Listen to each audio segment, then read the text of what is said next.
So there are quite a few videos on changing the mechanical fuel pump on the Chevy small block and the Chevy big block, but I couldn't find much, if anything, on changing the fuel pump on a straight six-cylinder, or the L6 block. And one of the interesting things is the early years, up to like 67, maybe 68, you had this type of a fuel pump, which was pre-anti-smog. And then the later years went to an anti-smog, just a little bit different. The later year fuel pumps are cheaper. And I've had some trouble with this older style. Not because it's environmentally unfriendly or anything like that. But in any case, I decided to change this one out, which was failing, for the newer style, which also meant running a new hard line from the fuel pump up to the carburetor. So first, you'll notice in taking out the old fuel pump, I've disconnected the line from the fuel tank, put in a 5/16 bolt and pinched it down to keep oil from draining out of the fuel, to keep fuel from draining out of the fuel tank while I'm doing the change. And I've loosened the hard line flare nut here. You can see it's loose, and I just pulled it out, and so I'm ready to remove the old pump. So one thing you'll notice, the difference between the old style and the new style, even though the activating arms are the same and either one should work fine, the mounting flange on the old style is quite a bit thinner than the mounting flange on the anti-smog later year style. So the bolt, which comes actually with the fuel pump when you order the Carter anyways, old style pump, has about a 1/2 inch thread sticking on the other side that goes into the block. With the newer style, you can see there's hardly any thread at all. It's less than 1/4 inch. So we'll need to replace the bolts with a little longer one. A couple of other things to note. On the old style, the pin actually goes through to the outside, and in the last pump, and the reason I replaced it is this pin drifted, was kind of halfway out, and oil was dripping out through here. On the newer pump, you can see the pivot is entirely inside and does not come outside anywhere. The other thing is the arm has a wear plate on it. So while this is steel, this is a plastic material, some type that will not wear down the cam. Okay, so I threaded loosely in some threaded rod to see how deep the threads go, and next I'll just mark the threaded rod where it meets the surface with a marker and pull it back out and measure.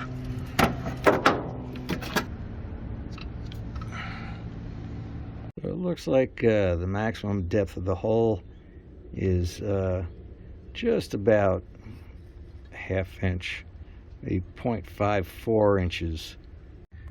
So it looks like the 1.25 inch bolt is just a little bit too long, and we'll settle for the 1 inch bolt.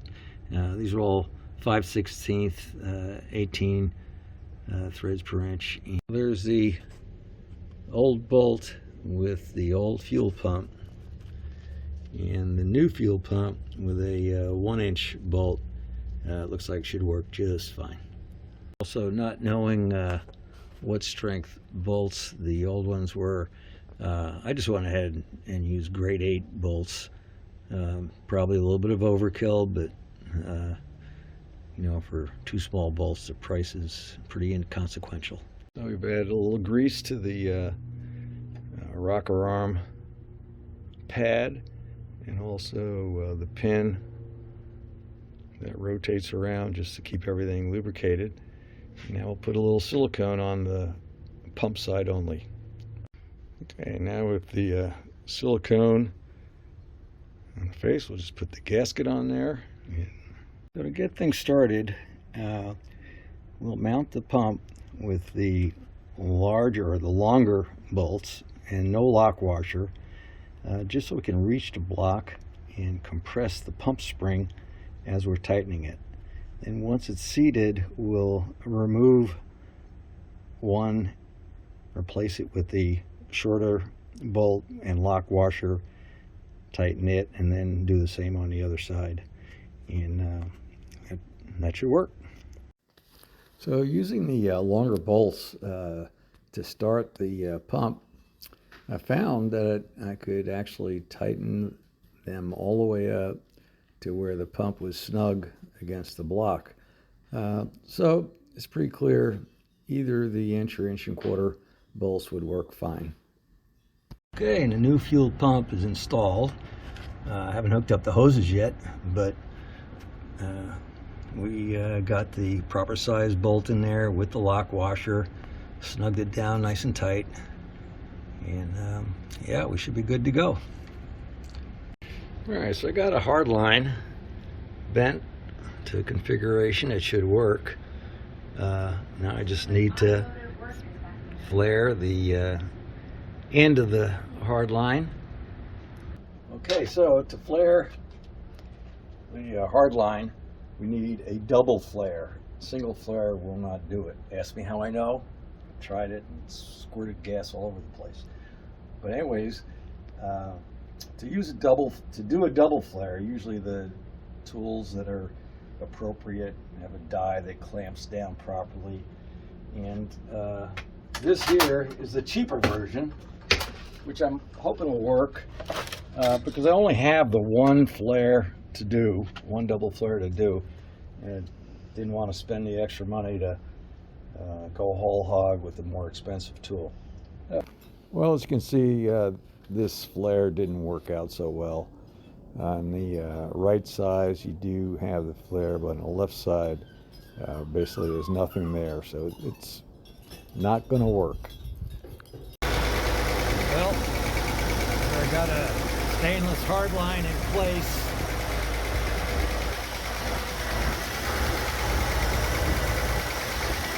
And somehow or other I got the double flare put on the end of that tube, and it was a struggle. Tried a whole bunch of times, and boy, that cheap flaring tool is really useless. I won't even tell you how I wound up getting a double flare on there.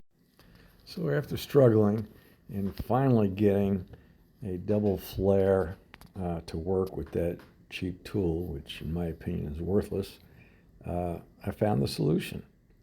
Basically, there are a couple of sites that will sell tubing with the double flare fittings on both ends in various lengths. In fact, they also sell pre-formed or bent tubing if you have the right engine and everything application. You'll be able to get it pre-bent. But in any case, just getting a straight length with the fittings already on it and doing the bends yourself is a lot easier than trying to do the double flare or spending a small fortune for a professional tool which will actually do the job right. Okay, so we took it on the highway and got on 5th gear and full throttle, no hesitation at all, unlike the bad pump that we replaced. So everything seems to be good. One more thing to check, and that is let it sit for about 5 minutes, take it out again, make sure it doesn't suffer from vapor lock like the last pump did.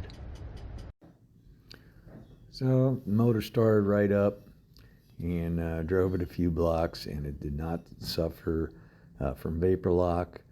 Here you can see the fuel is flowing nice to the carburetor, and all is well with the new pump.